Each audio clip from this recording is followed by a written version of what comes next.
Hi, everyone. Welcome to our fifth coffee chat.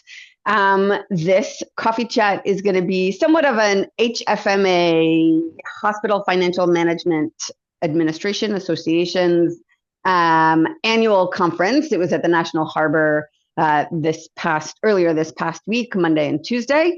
And Pam and I were there. We had some great conversations, both with people at the exhibit hall, and also Pam had a number of one-on-one and executive connection meetings, as did the rest of the members of our Milagro team.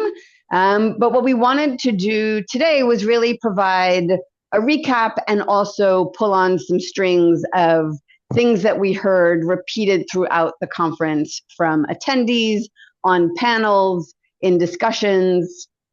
So let's get started. All right, Pam. So one of the things that we heard and saw on all the banners behind us was that everyone has AI. Yes. So what are leaders actually looking at? If everyone is already using AI and all of us vendors are already bringing AI, what do we do? Well, through that. That's a great point. Well, first of all, let's start with the exhibit hall, right? So we're exhibitors and we are just surrounded by AI vendors. And so for us, it's kind of cool to walk around and see what everyone's doing, see what the latest thing is, the latest like shiny toy. And then you go to the other side of it when you go into these sessions and you hear the providers actually speaking about the AI solutions. They're embracing them now, right? They're looking at what does the next 5 years look like. And I heard this overlying theme in most of the sessions that I went to. Not that like, hey, we don't want this AI. Like this AI is here. A lot of the systems already have it in some sense, and they're looking for more. So I think like what I was taking away or trying to learn more of was like, now that people have and health systems have accepted it, now that they've learned, we know this too, they've put in AI governance boards, they've put in other layers of security within their health systems. I think, Anna, you've seen that on some of the prospects that we're speaking with, these ongoing conversations, right? Who comes in at what time to discuss like how we implement, what that means as a like an IT risk, or as a data risk, or as a security, keeping it all secure. Yeah, that's interesting. One of the things that I noticed walking around the exhibit hall, and I didn't really go to the sessions so much, but at the exhibit hall, you make a really good point, right? A lot of the vendors are showing up with AI, but then when you actually talk to them, either they're a point solution that brings AI, or they are trying to provide some sort of end-to-end revenue cycle answer for the hospital centers. And the conversations that I found the most interesting were along the lines of, oh, you provide this end-to-end, but hey, what Milagro can help with is this one section, right? We can help with the coding automation. One of the vendors I spoke to was talking about how they do a lot of tech stack consulting, right? So they bring their AI to make it more efficient and more streamlined, but they're always being asked about, they're being asked about how can contract coders and the burden that comes with having these contractors constantly on your books, what can they do about that? And that's where Milagro actually comes in and can use our human in the loop AI to in fact increase efficiencies around coding automation, right? So we mimic what those contract coders do, except we do it faster. And our system continuously learns from whatever hospital we are working with, so that we learn the trends of the doctors, we learn the trends of the documentation, right? And we can make those processes of coding that much faster.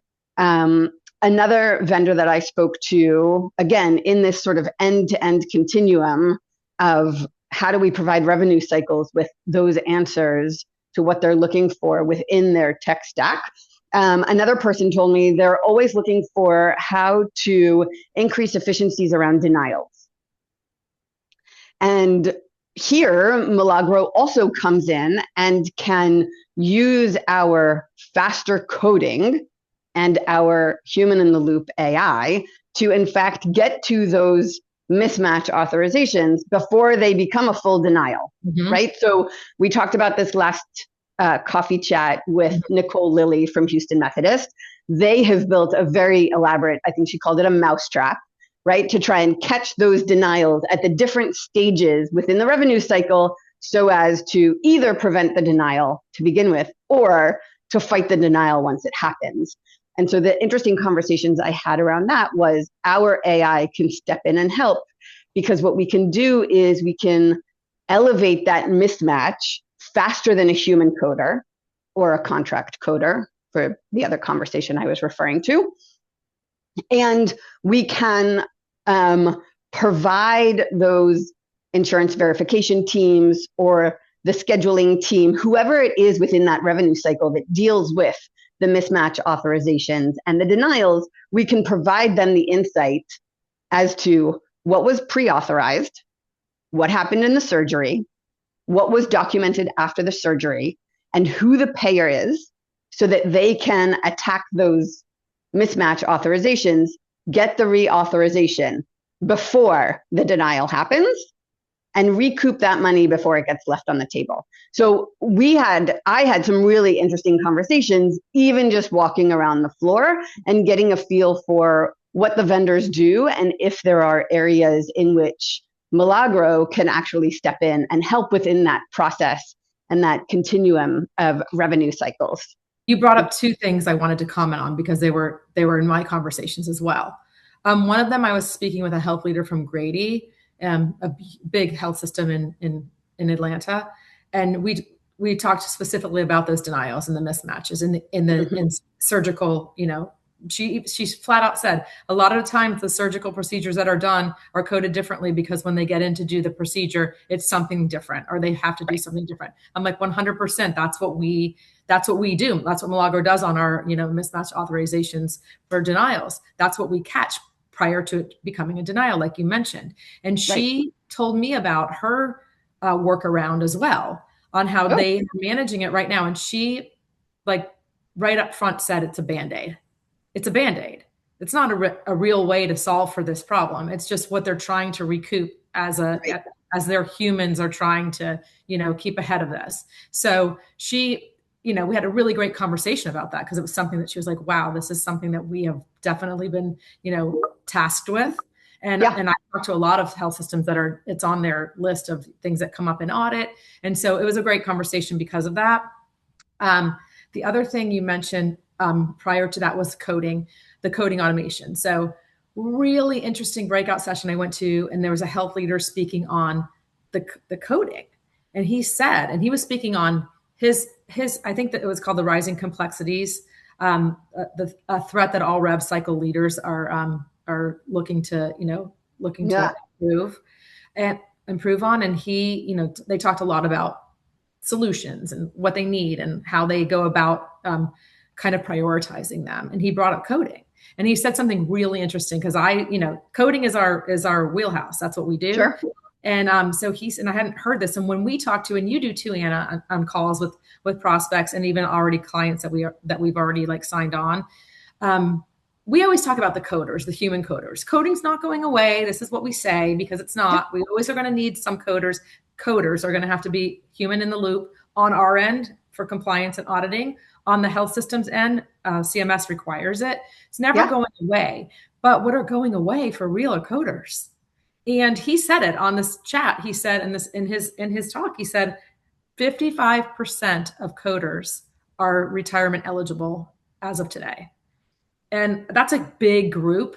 And that's a big number, right? And he said, we're not replacing them. We're not replacing them with humans. So what do we do? They're looking, they're looking to solve for this issue.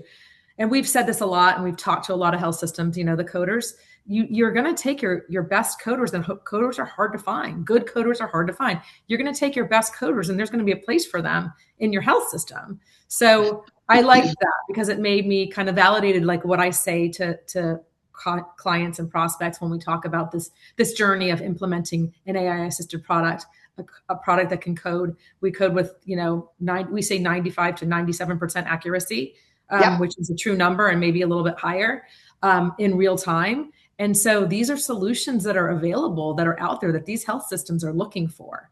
The other thing he mentioned in that same conversation was, what do they do when they vet out these systems and these solutions, and these people come to them with a real solution? He said that something that's very important is that you bring to them a hard ROI.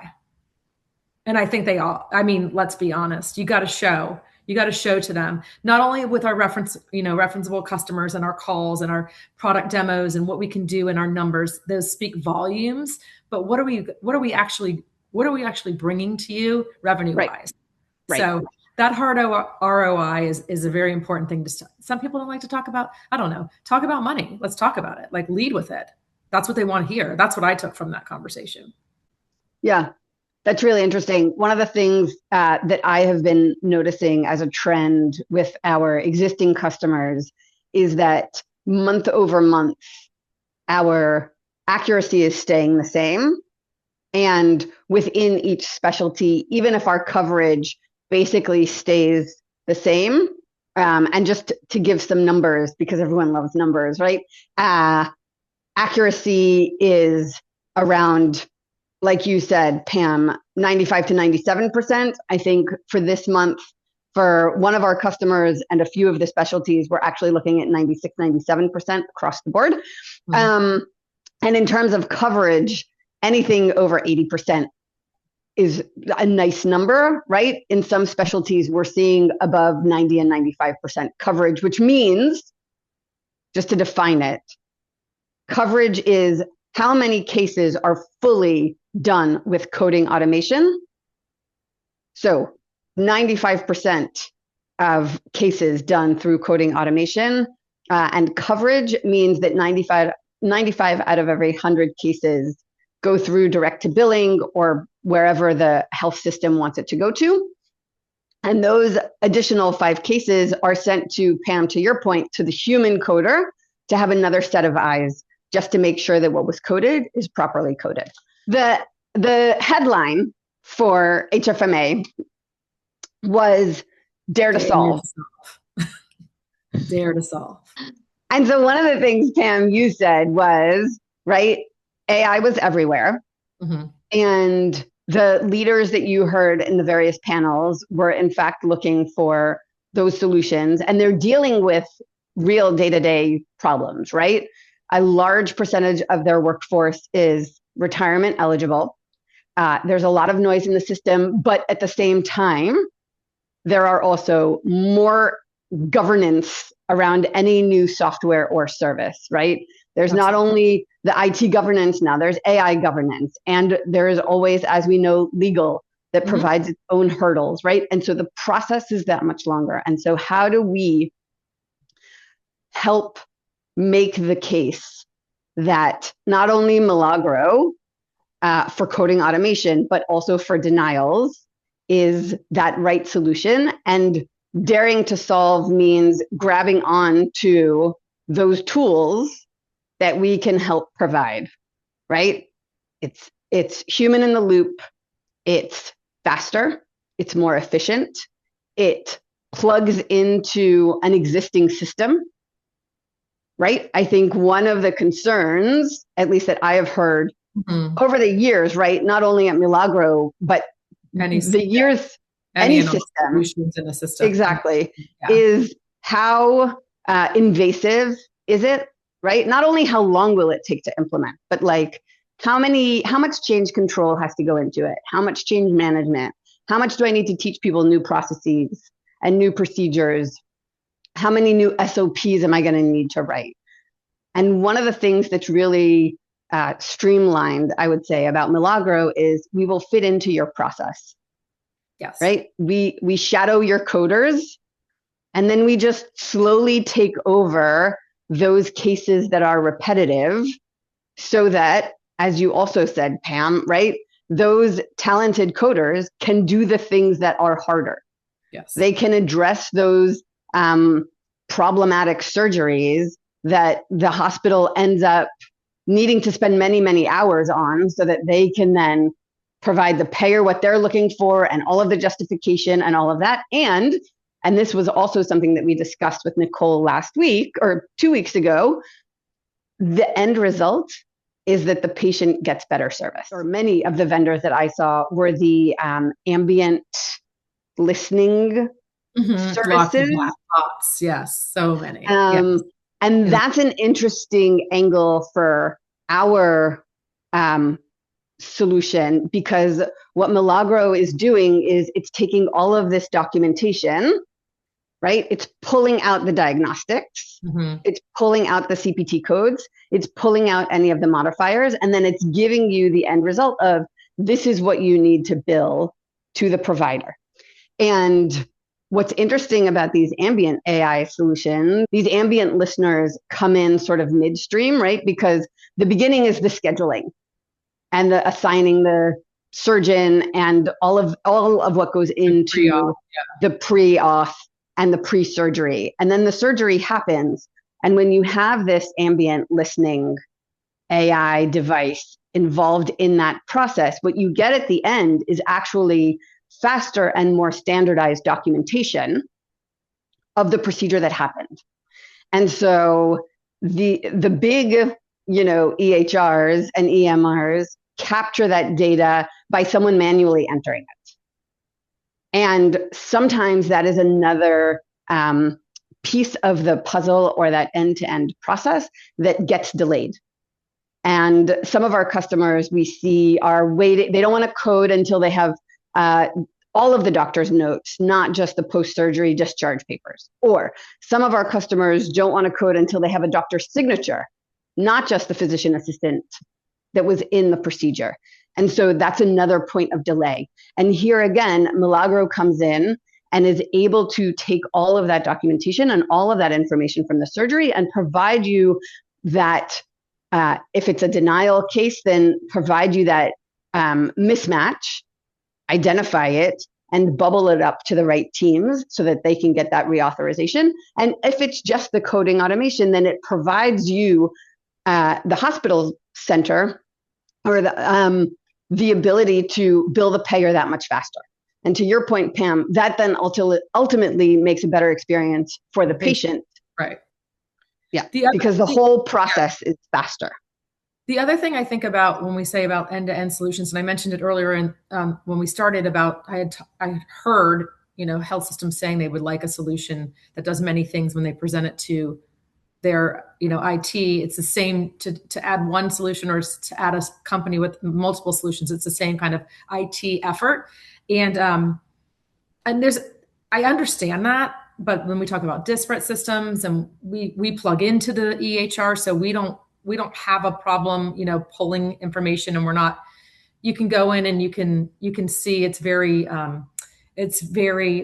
transparent for auditing reasons and compliance. So I don't consider us like a disparate system to the system because we have that connection with the EHR. But and I also feel like it's like devil's advocate, but I also feel when people say that, like, does anyone, I get a little bit leery when somebody tells me they can do everything. I'm more of like, let's do a few things really well rather than do 20 things mediocre. And I feel like you lose, and I'm not talking about anyone in particular, solution in particular, but I know what we do is niche. And I say that when I speak to customers or prospects, and the part of like being able to plug in easily. We have a partnership with Epic. We integrate with all EHRs. We're agnostic on all of that front. It's an easy IT lift. I mean, I just lead with that. I mean, we do what we do. It's niche and we do it well. So that's kind of how I go on the flip side of that, like point system that does a lot or solves for end-to-end solution. Like, we're not that, but these are the things that we do well. And this is why we do, and this is why we focus on what we do. So that's just one thing I was hearing and how I kind of like talk to that.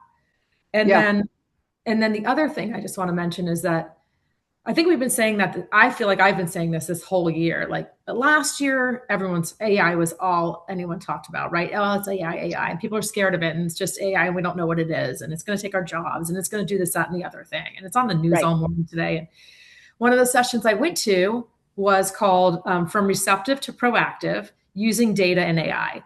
And Oh, I've said this before. I feel like this year is different. This year, people are actually using it, and now they're starting to be like, you know, we need this. And my takeaway from this entire 3 days at HFMA annual conference was that now they're talking about how we're doing it. How are we implementing it? What's the best way to implement it? Not what's this going to do to our health system? What's this going to do to our jobs? How's this going to change, care in America? That was last year.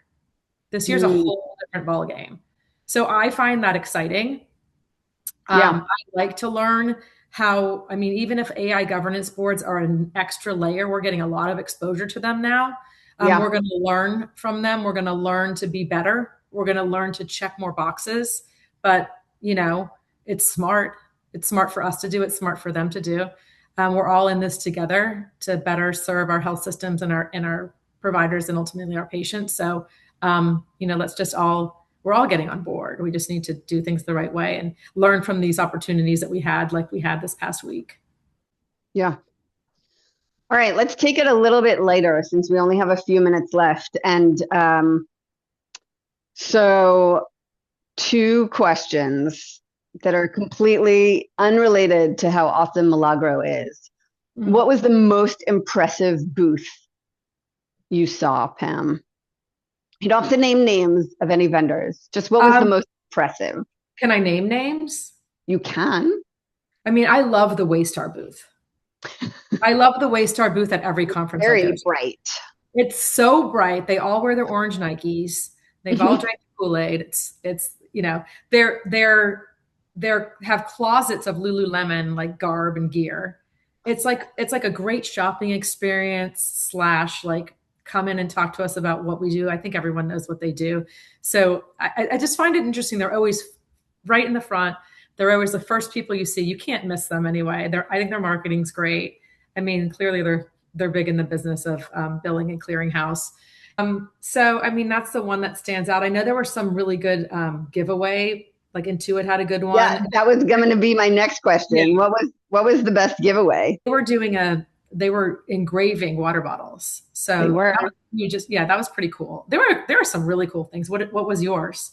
So I think my favorite booth was one I won't name, but they hired a woman to play the guitar and sing Oh, yes. And she was the great. entire 2.5 days. And when I needed a break, I would just step out into the hallway to they had a Yeah, whole like I setup, went through. and I would just listen to this very talented young woman with a beautiful voice. So that was sort of a nice effect, if you Mhm. will, because the exhibit hall was just very loud. Yes. It's very loud. And my favorite giveaway, I think, is I was gonna say that the water bottle that was engraved because I also engraved one. Mhm. But last night I used the avocado three-way peeler. I didn't get that. Oh yeah, I don't remember who gave it away, but I love that. this was a pretty amazing gadget. It has like a little tong to pull out the pit. It had a just sharp enough blade to cut the avocado, and then it had a sort of scraper. So Yes. you get the perfect Mhm. shape to put those pieces of avocado on your burrito like we did last night. Lovely. See, having a booth has its perks. It sure does. All right, folks. Well, thank you for joining us for this HFMA Annual Conference 2026 wrap up. And we'd love to hear not only what your favorite swag was, but what you came away with and how you and your company dare to solve. Thank you. Thank you.